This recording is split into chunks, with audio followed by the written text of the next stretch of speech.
नमस्कार मित्रों, आज का यह वीडियो बहुत ही इंटरेस्टिंग है जो आपको भरपूर मनोरंजन करेगी। इस वीडियो में आप जानेंगे किस तरह के इंसान के दिमाग का क्या मूल्य हो सकता है।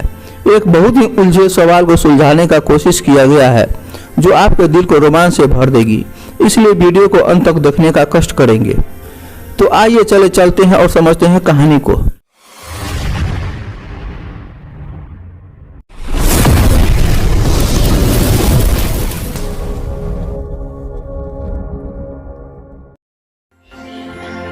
शालिग्राम राज के राजा महिपाल बड़े ही सुलझे और नेकदिल इंसान थे। वह प्रजा के कभी अहित नहीं सोचते, हर पल राज्य तथा प्रजा के हित के बारे में सोचा करते थे। उसके दरबार में बड़े बड़े विद्वान के साथ साथ एक राजपुरोहित भी था।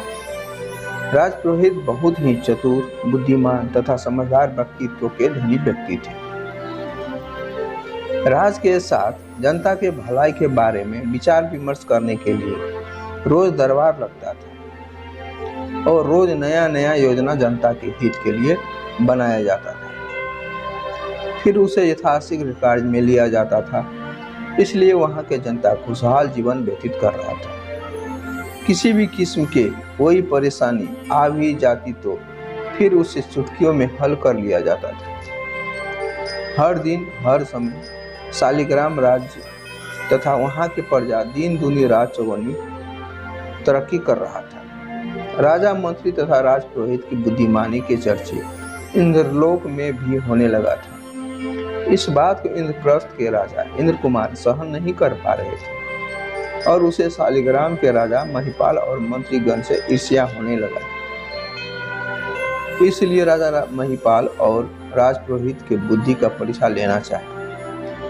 राजा इंद्र कुमार ने महिपाल को 3 इंसानी खप्पर भिजवाए और कहलवाया कि राजा इन तीनों खप्पर के अलग अलग मोल कितना है, सही सही बताया तो राज्य में सोने चांदी हीरे मोती की भारी वर्षा होगी और अगर नहीं बता सका तो पूरे राज को नष्ट कर देगा। इस तरह के प्रश्न से राजा तथा सारे मंत्री, राजपुरोहित और जनता डर गए। उन लोगों को अब जान जोखिम भरा लगने लगा। सभी मृत्यु के भय से डरा सा रहने लगा। राजा ने पूरे राज्य में ऐलान करवाया कि जो कोई भी इस प्रश्न का सही जवाब देगा उसे मुंह मांगी इनाम मिलेगा। राजा ने सभी मंत्री तथा राजपुरोहित को भी इस सवाल का जवाब जल्द से जल्द ढूंढने को बोल दिया। साथ में यह भी कहा कि अगर सही जवाब नहीं दे सके तो सभी को मृत्युदंड मिलेगी और सही जवाब जो देगा उसे राज के सर्वश्रेष्ठ ज्ञानी की उपाधि से सम्मानित किया जाएगा और बहुत सारा धनराशि भी इनाम में दिया जाएगा। राज्य में जहां कहीं इसी बात का चर्चा चल रहा था। राजपुरोहित घर में अपनी पत्नी को सारा हाल सुनाया। पत्नी को भी चिंता होने लगी। पुरोहित जी तोड़ कोशिश किया मगर उसे कोई रास्ता नजर नहीं आ रहा था। फिर सोचा, अगर इस सवाल को हल नहीं कर सका तो फिर मरना तो निश्चित है, तो क्यों न आज ही मर जाऊं, कम से कम फजीहत से तो बच जाऊंगा। यही सोचकर राजपुरोहित जी बिना किसी से कुछ कहे जंगल की ओर चल दिए। चलते चलते सांझ ढल चुकी थी और वे थक भी चुके थे, इसलिए एक पेड़ के नीचे बैठ गए। अभी भी उसके मन मस्तिष्क में यही सवाल आ जा रहा था और दूसरी तरफ घर में अपने पत्नी और बच्चे का ख्याल रील की भांति चल रहा था। उसे जीवन से मोह था, इसलिए इस तरह मरना भी नहीं चाह रहा था, लेकिन अब करे तो क्या करे, बड़ा असमंजस में पड़ गया। तभी एक चमत्कार हुआ। उसके पास एक साधु गुजर रहा था। अंधेरा होने के बावजूद साधु ने राजपुरोहित को देख लिया, पास आकर बैठा और बोला, आप बड़े दुखी लग रहे हो, क्या मैं आपकी कुछ मदद कर सकता हूँ? राजपुरोहित सिर ऊपर किया, फिर बोले, बात यह है बाबा कि इस प्रकार सारी बातें उस साधु को बता दिया। साधु मुस्कुराया, फिर बोला, बस इतनी सी बात के लिए आप मरने जा रहे थे, आप चिंता छोड़िए और जो मैं कहता हूँ वह ध्यान से सुनिए। फिर साधु उस सवाल के जवाब बड़े अच्छे तरीके से पुरोहित जी को समझा दिया। राजपुरोहित जी के आंखों में खुशी की लहर दौड़ गई।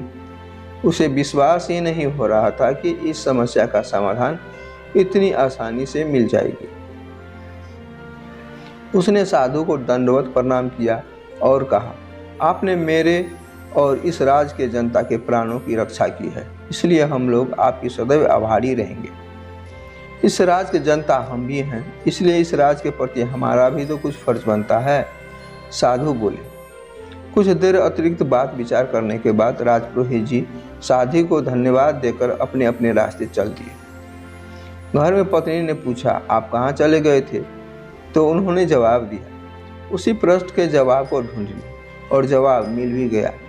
पत्नी भी खुश हो गई। पुरोहित जी खाना खाया और चैन से सो गए, क्योंकि कुछ दिनों से अच्छे से सो भी नहीं सका था। सुबह राज दरबार पहुंचा। वहां की हालत बहुत ही खराब थी। सभी दरबारियों सिर झुकाकर खड़े थे, साथ में मंत्रीगण भी था। राजा भी बड़े उदास मन से अपने सिंहासन पर बैठे थे। आज उत्तर देने का आखिरी दिन था। राजपुरोहित को दरबार में आते देख राजा सहित सभी ने एक बार नजरें ऊपर उठाया और फिर नजरें झुका लिया। पुरोहित जी इस तरह राजा को देखा तो उसे बहुत बुरा लगा। इससे पहले उन्होंने कभी राजा को इतना उदास होते नहीं देखा था, इसलिए तुरंत बोल पड़ा, अब आपको उदास होने की कोई जरूरत नहीं है महाराज, मैंने समाधान ढूंढ लिया है।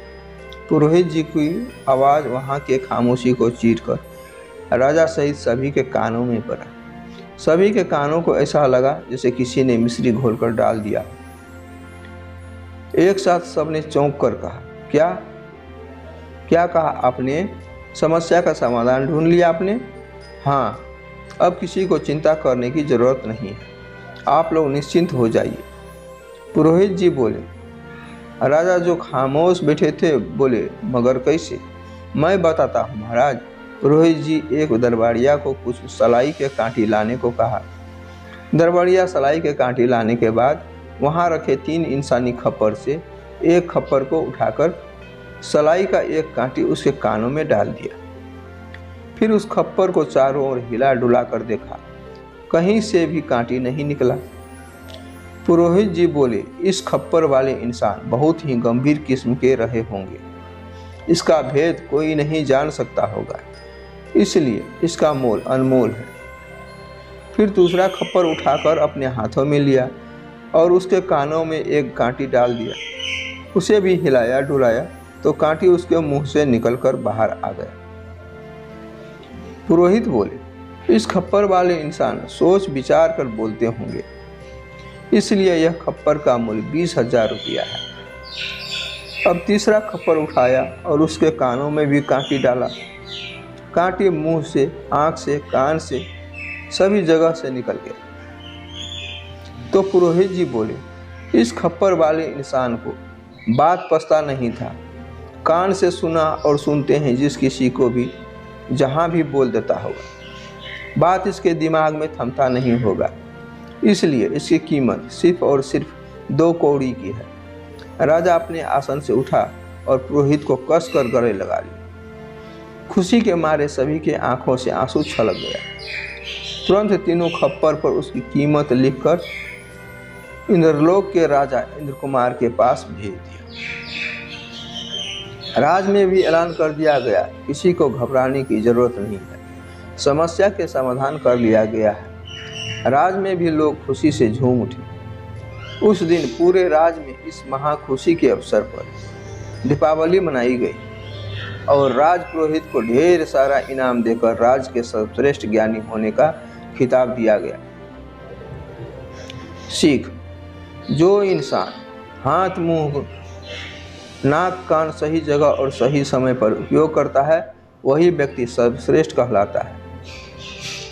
दोस्तों, यह वीडियो आपको कैसी लगी? अच्छी लगी हो तो इसे लाइक, शेयर और कमेंट करें और आगे भी इसी तरह के वीडियो देखने के लिए अपने इस चैनल को सब्सक्राइब करके पास में पड़ी घंटी के निशान को दबाकर ऑल को भी सेलेक्ट कर लें, जिससे इस चैनल पर नया वीडियो अपलोड होते ही उसकी जानकारी सबसे पहले आपको मिले। वीडियो पूरा देखने के लिए बहुत बहुत धन्यवाद।